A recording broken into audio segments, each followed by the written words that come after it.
ಈ ಹೋದ ಘಟನೆಯನ್ನ ನಾವು ಈಗಾಗಲೇ ಹೇಳಿದ್ದೇವೆ.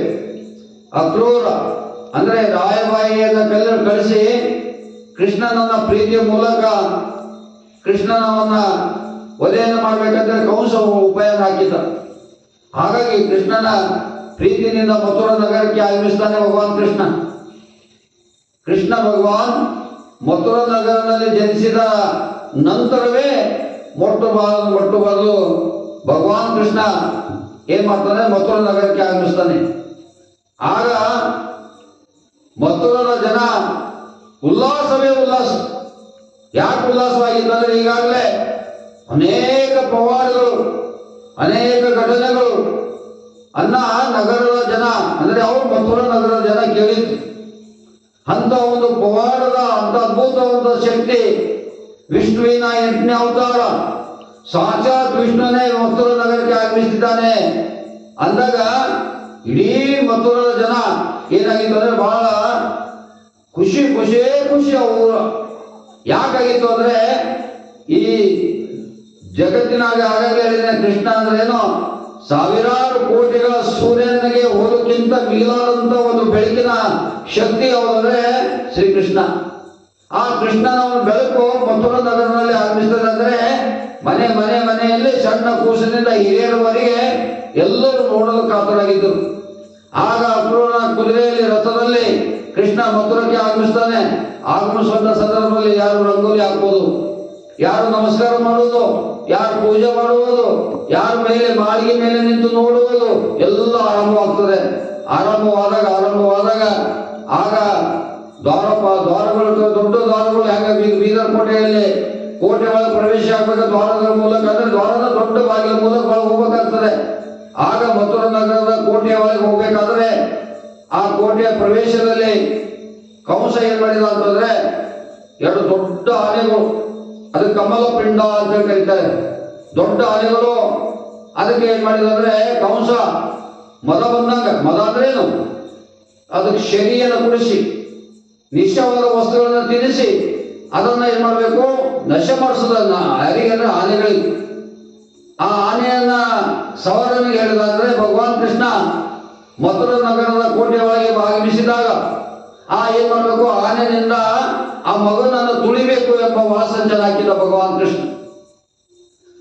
ಒಟ್ಟಿನಲ್ಲಿ ಆ ಕೊಲೆಯನ್ನು ಮಾಡ್ಬೇಕಂತ ಹೇಳಿ ಏನು ಸಂಚ ಹಾಕಿದಲ್ಲ, ಆ ಭಗವಾನ್ ಕೃಷ್ಣ ಮಥುರಾ ನಗರಕ್ಕೆ, ಯಾಕೆ ಮಥುರಾ ನಗರದಲ್ಲಿ ಜನಿಸಿದ, ಆ ಮಥುರಾ ನಗರಕ್ಕೆ ಕೋಟೆ ಒಳಗೆ ಬರುವಂತ ಸಂದರ್ಭದಲ್ಲಿ ಏನಾಯ್ತು ಅಂದ್ರೆ ಆನೆಗಳಿಗೆ ಮಾವುತ ಅಂದ್ರೆ ಏನು, ಆನೆಗಳನ್ನ ಸವಾರವನ್ನು ಮಾಡುವ ಆನೆಗಳನ್ನ ಏನು ಕೈತಿರಲ್ಲ ಅದನ್ನ ಏನ್ ಮಾಡಿದ ಮಾವುತ ಆ ಕೃಷ್ಣನನ್ನ ಕೊಲೆ ಮಾಡ್ಬೇಕಂತೇಳಿ ಆ ಬರುವಾಗ ಚಿಕ್ಕ ಮಗು, ಅದು ಇನ್ನು ಕೃಷ್ಣ ಚಿಕ್ಕ ಮಗನು ಬಹಳ ಸಣ್ಣ ವಯಸ್ಸು, ಅವಾಗ ಬಿಡ್ತಾನೆ. ಆಗ ಆನೆಯನ್ನ ಅದ್ರ ಮೇಲೆ ಕಾಲಿರಿಸಿ ಕೃಷ್ಣನನ್ನ ಕೊಲೆ ಮಾಡ್ಬೇಕಂತೇಳಿ ಕಂಸನ ಆದೇಶ ಆಗಿರ್ತದೆ. ಆದರೆ ಅವಾಗ ಏನಾಗ್ತದೆ ಅಂದ್ರೆ ಆ ಸಣ್ಣ ಹುಡುಗ ಕೂಡ ಏನ್ ಮಾಡ್ತಾನೆ, ಆನೆಯನ್ನೇ ಒಂದು ಸೊಂಡಿಲನ್ನ ಎಳೆದು ಆನೆಯನ್ನ ಕೊಲೆ ಮಾಡಿಬಿಡ್ತಾನೆ. ಆಗ ಮಾಡಿ ಆ ಮಥುರಾ ನಗರದ ಪ್ರವೇಶ ಒಳಗೆ ಮಾಡ್ತಾನೆ. ಒಳಗೆ ಹೋದಾಗ ಆಗ ಮತ್ತಿಷ್ಟು ಭಯಭೀತನಾಗ್ತಾನೆ ಕಂಸ. ಯಾಕೆ ಕಂಸ ಭಯಭೀತನಾಗ್ತಾನೆ, ಈಗಾಗಲೇ ಅನೇಕ ದುಷ್ಟ ಶಕ್ತಿಗಳನ್ನ ಸಂಹಾರ ಮಾಡುವ ಆತ ವಿಶಾಲವಾದಂತ ದೊಡ್ಡದಾದಂತ ಆನೆಗಳನ್ನ ಕೊಂದ, ಈಗ ನನ್ನ ಕತೆ ಮುಗೀತು ಅಂತೇಳಿ ಕಂಸನಿಗೆ ಭಯಭೀತನಾಗ್ತಾನೆ. ಭಯಭೀತನಾದಾಗ ಮತ್ತೆ ಒಳ ಬಂದಾಗ ಮತ್ತೊಂದು ಸಂಚಾಗ್ತಾನೆ. ಏನಂತಂದ್ರೆ ಕಂಸ ಏನ್ ವಿಚಾರ ಮಾಡ್ತಂದ್ರೆ, ಈ ಅಷ್ಟು ಶಕ್ತಿಶಾಲಿ ಆದಂತ ಕೃಷ್ಣ ಇದ್ದಂಗಲ್ಲ, ಕುಸ್ತಿ ಮೂಲಕ ಗೆಲ್ಬೇಕು, ಕುಸ್ತಿ ಹಚ್ಚಬೇಕು. ಅಲ್ಲಿ ಕೂಡ ಮೋಸ ಆಗಿರ್ತದೆ ಕೃಷ್ಣನ ಬಗ್ಗೆ. ಆಗ ಏನ್ ಮಾಡ್ತಾನೆ, ಇಡೀ ರಾಜ್ಯದಲ್ಲಿ ಯಾರು ದಷ್ಟ ಪುಷ್ಟ ಪೈಲ್ವಾನ್ ಇರ್ತಾರೋ ಅವರೆಲ್ಲ ಕಷ್ಟದ ಮಲಯುದ್ಧ ಅಂತ ಕರೀತಾರೆ. ಆ ಕುಸ್ತಿ ಹಚ್ಚಿ ಏನ್ ಮಾಡ್ಬೇಕು, ಆ ಕುಸ್ತಿ ಆಡುವಂತ ಪೈಲನಿಂದ ಕುತ್ತಿಗೆ ಬಸ್ಬೇಕು ಅಂತ, ಯಾರು ಕೃಷ್ಣನನ್ನು. ಇಂಥ ಒಂದು ದುಷ್ಟ ಕಂಸ. ಅದಕ್ಕೆ ಸಾರ ಸಜ್ಜನರ ಸಂಘ ಲೇಸ ಕಂಡಯ್ಯ, ದೂರ ದುರ್ಜನ ಸಂಘ ಭಂಗವಯ್ಯ, ಸಂಘ ಎರಡುಂಟು ಒಂದು ಹಿಡಿ ಮತ್ತೊಂದು ಬಿಡುವ. ಹ್ಯಾಂಗ ದುಷ್ಟರನ್ನ ದುಷ್ಟಾಗೆ ವಿಚಾರ ಮಾಡ್ತಾರೆ, ದುಷ್ಟರು ದುಷ್ಟರ ಚಿಂತನೆಯನ್ನು ಮಾಡ್ತಾರೆ, ದುಷ್ಟರ ಸಂಗಮನೆ ಬೆಳೆಸ್ತಾರೆ, ಶಿಷ್ಟರ ಸಂಗಮನೆ ಬೆಳೆಸ್ತಾರೆ. ಅದಕ್ಕಾಗಿ ಅಣ್ಣ ಬಸವಣ್ಣ ಹೇಳಿದಕ್ಕೆ ಎಂಥವರನ್ನ ಸರಿ ಕೊಡ್ಬೇಕು, ಎಂಥರ ಸಂಘವನ್ನ ಮಾಡ್ಬೇಕಂದ್ರೆ ಒಳ್ಳೆಯ ಸಂಘವನ್ನ ಮಾಡಬೇಕು. ಒಳ್ಳೆಯ ಸಂಘ ಮಾಡಿದಾಗ ನಮ್ಮ ಜೀವನ ಕೂಡ ಒಳ್ಳೆಯದಾಗ್ತದೆ. ಹಾಗಾಗಿ ದುಷ್ಟರಾದಂತ ಕಂಸ ಏನ್ ಮಾಡಿದ ಅಂದ್ರೆ ಇಂಥ ಕೆಟ್ಟ ಉಪಾಯಗಳನ್ನೇ ಬರ್ತೀವಲ್ಲ ವಿನಃ ಕೃಷ್ಣನನ್ನ ಶರಣಾಗಬೇಕು, ಕೃಷ್ಣನನ್ನ ನಾನು ಏನಾಗಿ ತ್ಯಾಗ ಮಾಡಬೇಕು. ಈಗಾಗಲೇ ಅನೇಕ ರೀತಿಯಾದಂತಹ ಸಂವಾದ ಮಾಡಿದ್ದಾನೆ. ಆದ್ರೆ ನಾನು ಮನೆಯಲ್ಲಿ ನಾನು ಕೂಡ ಸಂವಾದ ಆಗ್ತೇನೆ ಎಂಬ ಭಾವನೆ ಅವನಿಗೆ ಬರಲಿಲ್ಲ. ಯಾಕೆ ಬರಲಿಲ್ಲ ಅಂದ್ರೆ ಅವು ಮೂಲತಃವಾಗಿ ದುಷ್ಟರಾಗಿದ್ದ. ಅದಕ್ಕೆ ವಿನಾಶಕಾಲ ವಿಪರೀತ ಬುದ್ಧಿ, ಕೊನೆಗೆ ಹೋಗುವಂತ ಸಮಯದಲ್ಲಿ ಸತ್ಯವನ್ನು ಅರ್ಥ ಆಗಲ್ಲ. ಅವನಿಗೊಂದು ಅಜ್ಞಾನವೇ ಸತ್ಯ ಅನಿಸ್ತದೆ, ಕೆಟ್ಟದನ್ನೇ ಒಳ್ಳೇದು ಅನಿಸ್ತದೆ. ಆಗ ಕಂಸ ಏನ್ ಮಾಡ್ತಾರೆ, ಮಲಯುದ್ಧವನ್ನು ಮಾಡಿ ಭಗವಾನ್ ಕೃಷ್ಣನ ಕಥೆ ಮುಗಿಸ್ಬೇಕಂತೇಳಿ ಅನೇಕ ಕುಸ್ತಿ ಆಡುವಂತರನ್ನು ಕರೆಸ್ತಾನೆ ಮಥುರಾ ನಗರದಲ್ಲಿ. ಆಗ ಕೃಷ್ಣ ಕೂಡ ಆ ಮಲಯುದ್ಧರ ಜೊತೆ ಚಿಕ್ಕ ಮಗು, ಆ ಚಿಕ್ಕ ಮಗು ಇಂಥ ವಿಶಾಲವಾದಂತ ಹಾನಿ ಹಾಗೆ ಬೆಳೆದಂತ ದೇಹದ ಆಕಾರ ಬೆಳೆದಂತ ಕುಸ್ತಿಗಾರರ ಜೊತೆ ಮಾಡಿ ಆ ಕುಸ್ತಿಯಲ್ಲಿ ಆಡುವಂತ ಎಲ್ಲರನ್ನ ಆ ಮಗು ಏನ್ ಮಾಡ್ತದೆ ಅಂದ್ರೆ ಆ ಕುಸ್ತಿ ಆಡೋರನ್ನ ಸೋಲಿಸಿ ಅವರನ್ನು ವಧೆ ಮಾಡ್ತದೆ. ವಧೆ ಮಾಡಿದ ನಂತರ ಮತ್ತಿಷ್ಟು ಭಯಭೀತನಾಗ್ತಾನೆ ಕಂಸ. ಏನಂತಂದ್ರೆ ದೊಡ್ಡದಾದಂತ ಆನೆಗಳನ್ನ ವಧೆ ಮಾಡ್ದ, ದೊಡ್ಡ ದೊಡ್ಡ ಕುಸ್ತಿ ಆಟ ಆಡೋರನ್ನ ಸೋಲಿಸಿದ. ಈಗ ನನ್ನದೇ ಆದಂತ ಪ್ರಾಣಕ್ಕೆ ಭಯ ಇದೆ ಅಂತೇಳಿ ಆಗ ಬಲಯುದ್ಧದಲ್ಲಿ ಸೋತ ನಂತರ ಏನ್ ಮಾಡೋದಂದ್ರೆ ಮತ್ತಿಷ್ಟು ಭಯಭೀತನಾಗಿ ಕಂಸನ ನೇರವಾಗಿ ಕೃಷ್ಣನ ಕಡೆ ಆಗಮಿಸಿ ಆ ಕೃಷ್ಣನ ಕೊಲೆಯನ್ನ ಮಾಡಬೇಕು ಅಂತೇಳಿ ಕುತ್ತಿಗೆ ಅವಸ್ಥಾನೆ. ಆಗ ಕುತ್ತಿಗೆಯನ್ನು ಲಭಿಸಿದ ಭಗವಾನ್ ಕೃಷ್ಣ ಏನ್ ಮಾಡ್ತಾರೆ, ಕಂಸನನ್ನ ಹಿಡಿದು ಅವನ ವಧೆಯನ್ನು ಮಾಡ್ತಾನೆ. ಹಾಗಾಗಿ ಕೃಷ್ಣನ ಏನಾಯ್ತು, ಕೃಷ್ಣನ ಕೈಯಿಂದ ಸ್ವತಃ ಸೋದರ ಮಾವನ ಏನಾದ್ರೆ ವಧೆಯಾದ ಅಂದ್ರೆ ಪ್ರಾಣವನ್ನು ಬಿಟ್ಟ. ಆದರೆ ಕೃಷ್ಣ ಅವನಿಗೆ ಪ್ರಾಣವನ್ನು ಬಿಟ್ಟ. ಆದ್ರೆ ಏನಾದ್ರೆ ಪ್ರಾಣ ಬಿಟ್ಟ ಆದ್ರೆ ಅವನ ಮಾಡಿದಂತ ಪಾಪಗಳು ಏನಾಗಿದ್ದು, ಅವನು ಮಾಡಿದಂತ ಪಾಪದ ಕಾರ್ಯಗಳೆಲ್ಲ ಏನಾಗಿದ್ವು ಅಂದ್ರೆ ಪರಿಹಾರವಾದವು.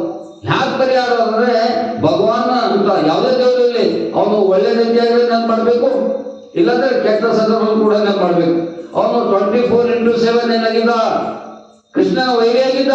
ಆದ್ರೆ ಅವನ ಮನಸ್ಸಿನಲ್ಲಿ ಏನಾಗಿದ್ದ ಅಂದ್ರೆ ಸದಾ ಕಾಲ ಕೃಷ್ಣ ಕೃಷ್ಣ ಕೃಷ್ಣ ಕೃಷ್ಣ, ಕುಂತರ ಕೃಷ್ಣ, ನಿಂತರ ಕೃಷ್ಣ, ಹೋದ ಕೃಷ್ಣ, ಬಂದರ ಕೃಷ್ಣ, ಹಗಲಲ್ಲಿ ಕೃಷ್ಣ, ರಾತ್ರಿಯಲ್ಲಿ ಕೃಷ್ಣ, ಕನಸಿನಲ್ಲಿ ಕೃಷ್ಣ.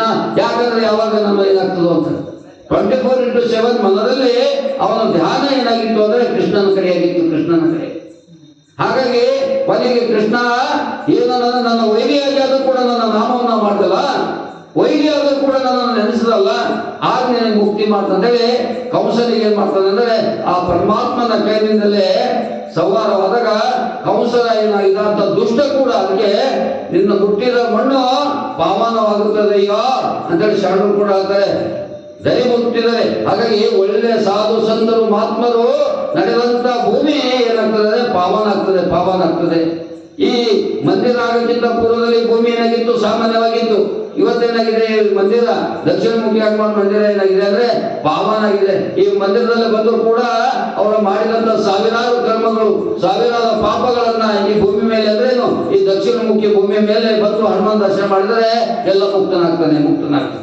ಯಾಕಂದ್ರೆ ಅಂತ ಒಂದು ದಿವ್ಯವಾದಂತಹ ಶಕ್ತಿ ಈ ಮಣ್ಣಿನಲ್ಲಿ ಅಡಗಿರ್ತದೆ. ಯಾಕೆ ಅಡಗಿರ್ತದೆ ಅಂದ್ರೆ ಅಂತ ಮಹಾತ್ಮರ ಚಿಂತನೆಗಳು, ನಿರಂತರ ಸತ್ಸಂಗ, ನಿರಂತರವಾಗಿ ಭಜನೆ, ನಿರಂತರವಾಗಿ ಪೂಜಾ, ನಿರಂತರವಾಗಿ ಅಭಿಷೇಕ, ಇವೆಲ್ಲ ಮಾಡೋದ್ರಿಂದ ಈ ಭೂಮಿ ಏನಾಗ್ತದೆ ಅಂದ್ರೆ ಸ್ವರ್ಗವಾಗ್ತದೆ. ಸ್ವರ್ಗ ಅಂದ್ರೆ ಉತ್ತಮವಾದಂತಹ ವಾತಾವರಣ ನಿರ್ಮಾಣ ಆಗ್ತದೆ, ಭೂಮಿಯಲ್ಲಿ ಸೃಷ್ಟಿ ನಿರ್ಮಾಣವಾಗ್ತದೆ. ಹಾಗಾದ್ರೆ ಸುಗಂಧ ಗಿಡಗಳಲ್ಲಿ ಸುಗಂಧನೇ ಬರ್ತದೆ, ಕೆಟ್ಟ ಸುಗಂಧದಲ್ಲಿ ಕೆಟ್ಟ ವಾಸನೆ ಬರ್ತದೆ. ಹಾಗಾಗಿ ಇವತ್ತು ಪವಿತ್ರವಾದಂತಹ ಶ್ರಾವಣ ಮಾಸದಲ್ಲಿ ಪವಿತ್ರವಾದಂತಹ ಶ್ರೀ ಹನುಮಾನ ಮಂದಿರದಲ್ಲಿ ಸತ್ಸಂಗ ನಡೆಯಬೇಕಾದ್ರೆ ಇಲ್ಲಿ ಬಂದು ಕೂಡ ನಮ್ಮ ಜೀವನ ಪಾವನ ಆಗ್ತದೆ, ಪರಿಹಾರ ಆಗ್ತದೆ. ಹಾಗೆ ಕಂಸನ ವಧೆಯ ನಂತರ ಭಗವಾನ್ ಸಾಕ್ಷಾತ್ ವಿಷ್ಣುವಿನ ಕೈಯಿಂದಲೇ ಕಂಸ ತನ್ನ ಪ್ರಾಣವನ್ನು ಬಿಟ್ಟಾಗ ಕಂಸ ಏನಾಗ್ತದೆ ಅಂದ್ರೆ ಈ ಪಾಪವನ್ನು ಅವನು ಸಂಪೂರ್ಣವಾಗಿ ಮಾಡಿದಂತ ಹಿಂದಿನ ಪಾಪದ ಎಲ್ಲವನ್ನ ನಾಶವಾಗಿ ಅವನೇನಾಗ್ತಾನೆ ಅಂದ್ರೆ ಮುಕ್ತನಾಗ್ತಾನೆ. ಇದು ವಿಶೇಷವಾಗಿ. ಹಾಗಾಗಿ ಪರಮಾತ್ಮ ನಮ್ಮ ಹುಟ್ಟಿದ್ರೆ ಎಲ್ಲಿ ಜಗವೆಲ್ಲ ಪಾವನ ಆಗ್ತದೆ. ಹಾಗಾಗಿ ಪರಮಾತ್ಮನ ನಾಮದ ಸ್ಮರಣೆ ನಾವು ಮಾಡಿದಾಗ ನಮ್ಮ ಜೀವನವನ್ನ ಸಾರ್ಥಕ. ಹೀಗಾಗಿ ಮುಂದೇನಾಗ್ತದೆ ಅಂದ್ರೆ ಮಥುರಾ ನಗರದಲ್ಲಿ ಕಂಸನ ಧರ್ಮದ ರಾಜ್ಯವನ್ನ ಕೊನೆಗೊಂಡ ನಂತರ ನೋಡ್ರಿ, ಅವನ ತಂದೆ ಯಾರ ತಂದೆ, ಕಂಸನ ತಂದೆ ಉಗ್ರಸೇನ ಅಂತಿದ್ರು. ಉಗ್ರಸೇನ ಇದ್ದ, ಅದ್ರ ಮಗನೇ ದುಷ್ಟನಾಗಿದ್ದ. ಆದ್ರೆ ಕೆಲವು ಸಂದರ್ಭದಲ್ಲಿ ಆಗ್ತದೆ, ತಂದೆ ಒಳ್ಳೆಯವನಾಗಿರ್ತಾನೆ ಆದ್ರೆ ಮಗ ಕೂಡ ದುಷ್ಟಾಗಮನ ಸಾಧ್ಯತೆಗಳಿರ್ತವೆ. ಅದಕ್ಕೆ ಕಾರಣ ಏನು? ಎರಡು ನಮೂನೆ ಕಾರಣಗಳಿವೆ.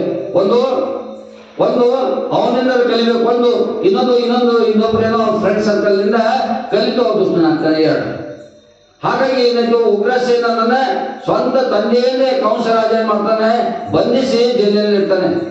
ಜೈಲಿನ ಇಟ್ಟು ಏನ್ ಮಾಡ್ತಾನೆ ಅಂದ್ರೆ ಧರ್ಮದಿಂದ ರಾಜಮಾನ ಮಾಡ್ತಾನೆ. ಸ್ವತಃ ತಂದೆಯಲ್ಲೇ ಬಂಧನ ಇರ್ತಾನೆ, ಜೈಲಿನ ಇರ್ತಾನೆ.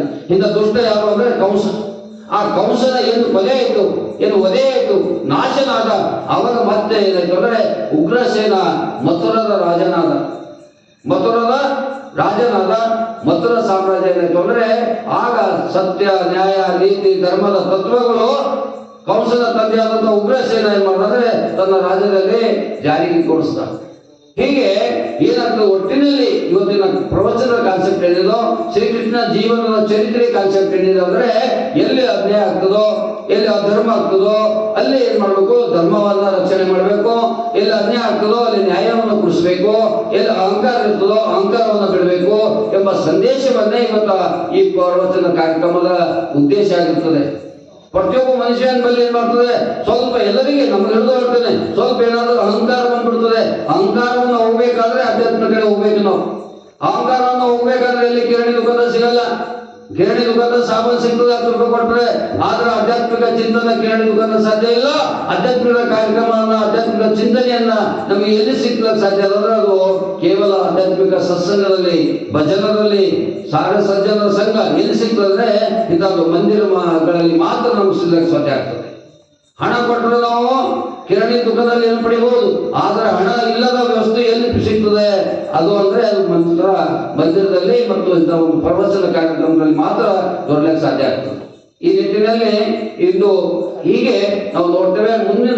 ಮುಂದೆ ಕೃಷ್ಣ ಏನಾಗ್ತದೆ, ಆದ ನಂತರ ಕೃಷ್ಣನ ಕಂಸನ ವಧೆ ಆದ ನಂತರ ಕೃಷ್ಣನ ಏನಾಗ್ತದೆ ಅಂದ್ರೆ ಮಥುರಾ ನಗರವನ್ನು ಬಿಟ್ಟು ನೇರವಾಗಿ ಕೃಷ್ಣನ ಪ್ರಯಾಣ ಎಲ್ಲ ಆಗ್ತದೆ. ಅಂದ್ರೆ ಭಗವಾನ್ ಕೃಷ್ಣನ 2 ಪವಿತ್ರವಾದ ಸ್ಥಳಗಳನ್ನು ನೆನಪಿಡಬೇಕು. ಒಂದು ಮಥುರಾ ನಗರ, ಇನ್ನೊಂದು ದ್ವಾರಕಾ ನಗರ. ಮಥುರಾ ನಗರದ ಸುತ್ತಮುತ್ತ ಇವತ್ತು ಹೋದರೆ ನಾವು ಜೀವನ ಪಾವನ ಆಗ್ತದೆ. ಹಾಗೆ ದ್ವಾರಕಾ ನಗರದಲ್ಲಿ ಹೋದರೂ ಕೂಡ ನಮ್ಮ ಜೀವನ ಪಾವನ ಆಗ್ತದೆ. ದಿಲ್ಲಿನಿಂದ ಸುಮಾರು 200 ಕಿಲೋಮೀಟರ್ ಅಂತರದಲ್ಲಿರುವಂತಹ ಮಥುರಾ ನಗರ, ಈ ಕಡೆ ಗುಜರಾತ್ ನಲ್ಲಿ ಇರೋದು ದ್ವಾರಕಾ ನಗರ. ಆಗ ಆ ಮಥುರಾದಲ್ಲಿ ತಮ್ಮ ಜೀವನ 2 ಹಂತಗಳನ್ನು ನೋಡ್ತೇವೆ. ಈ ಬಾಲ್ಯದ ಜೀವನವನ್ನ ಭಗವಾನ್ ಕೃಷ್ಣ ಏನು ಕಳೆದ ಅಂದ್ರೆ ಕಂಸನ ವರೆಯವರೆಗೆ ಮಥುರಾ ನಗರದಲ್ಲಿದ್ದ. ನಂತರ ಏನ್ ಮಾಡಿದ್ರೆ ದ್ವಾರಕದ ಕಡೆ ತನ್ನ ಪ್ರಯಾಣವನ್ನು ಬಳಸಿದ. ಹಾಗಾಗಿ ಅನೇಕ ಮೀರವಾಯಿ ಕೂಡ ಇಡೀ ತನ್ನ ಜೀವನವನ್ನ ಹೇಗೆ ಚನ್ನಮಲ್ಲಿಕಾರ್ಜುನ ಅಂತೇಳಿ ಅಕ್ಕಮಾದೇವರು ಇಡೀ ತನ್ನ ಜೀವನವನ್ನ ಚನ್ನಮಲ್ಲಿಕಾರ್ಜುನ ಅಂತೇಳಿ ಅಕ್ಕಮಾದೇವಿ ನಮ್ಮ ಶರಣೆ, 12ನೇ ಶತಮಾನದ ಶ್ರೇಷ್ಠವಾದಂತಹ ಶರಣೆ ಅಕ್ಕಮಾದೇವಿ ಚನ್ನಮಲ್ಲಿಕಾರ್ಜುನ ಅಂತೇಳಿ ವಚನಗಳ ಮೂಲಕ ಪರಮಾತ್ಮನ ಪಡೆಯಲಿಕ್ಕೆ ಹೋದಳು. ಹಾಗೆ ಇಲ್ಲಿ ಮೀರಾಬಾಯಿ ಕೂಡ 24x7 ಶ್ರೀಕೃಷ್ಣ ಅಂತ ಮೀರಾಬಾಯಿ ಕೊನೆಗೆ ದ್ವಾರಕಾ ನಗರದಲ್ಲಿ ಹೋಗಿ ಹೇಗೆ ಅಕ್ಕಮಾದೇವಿ ಚನ್ನಮಲ್ಲಿಕಾರ್ಜುನ ಸಿಲ್ಸಿಲಕ್ಕೆ ಹೋಗಿ ತನ್ನ ಕೊನೆಯ ಬಯಲಲ್ಲಿ ಬಯಲಾರು, ಹಾಗೆ ಇಲ್ಲಿ ಮೀರಾಬಾಯಿ ಕೂಡ ದ್ವಾರಕದಲ್ಲಿ ಬಂದು ಇಡೀ ಜೀವನದವರೆಗೆ ಕೃಷ್ಣನಲ್ಲಿ ಇಳಿಯಾದರು. ಹಾಗಾಗಿ ಕೃಷ್ಣನ ಒಂದು ಚರಿತ್ರೆ ಬಂದಾಗ ಒಂದು ಮಥುರಾ, ಇನ್ನೊಂದು ದ್ವಾರಕ ಅತ್ಯಂತ ಶ್ರೇಷ್ಠವಾದಂತಹ ಸ್ಥಳಗಳನ್ನ ನಾವು ಜೀವನದಲ್ಲಿ ನಮ್ಮ ಜೀವನ ಇರುವವರೆಗೆ ಹೇಗೆ ಕಾಶಿಗೆ ಹೋಗ್ತೇವೋ ಹಾಗೆ ಜೀವನದವರೆಗೆ ಮಥುರಾ ಮತ್ತು ದ್ವಾರಕಕ್ಕೆ ಹೋಗ್ಬೇಕು. ನಮ್ಮ ಜೀವನದಲ್ಲಿ ಪುಣ್ಯ ಅಲ್ಲ, ನಮ್ಮ ಜೀವನದಲ್ಲಿ ಇರುವಂತಹ ಪಾಪದ ಪರಿಹಾರಕ್ಕೆ ಒಂದು ಶಕ್ತಿ ಎಲ್ಲವನ್ನ ಅಲ್ಲಿ ಓದಬೇಕಾಗುತ್ತೆ. ಅಂತ ಅದ್ಭುತವಾದಂತಹ ಶಕ್ತಿ ಏನಿದೆ ಅಂತಂದ್ರೆ ದ್ವಾರಕ ಮತ್ತು ಮಥುರದಲ್ಲಿದೆ. ಅಲ್ಲಿ ಹೋದಾಗ ಗೊತ್ತಾಗ್ತದೆ, ಅಲ್ಲಿ ಹೋದಾಗ ಅದು ಪರಮಾನಂದನೇ ಗೊತ್ತಾಗ್ತದೆ. ಯಾಕಂದ್ರೆ ಹೇಳೋಕ್ಕಿಂತ ಕಣ್ಣಾರು ನೋಡಿದಾಗ ಪರಮಾನಂದ ಸಿಗ್ತದೆ. ಹಾಗಾಗಿ ಇಂಥ ಒಂದು ಸಂದರ್ಭದಲ್ಲಿ ಈ ಮಥುರಾ ಸುತ್ತಮುತ್ತಲಿನ ಚರಿತ್ರೆಯನ್ನ ನಾವು ಸಾಮಾನ್ಯವಾಗಿ ಇಲ್ಲಿವರೆಗೆ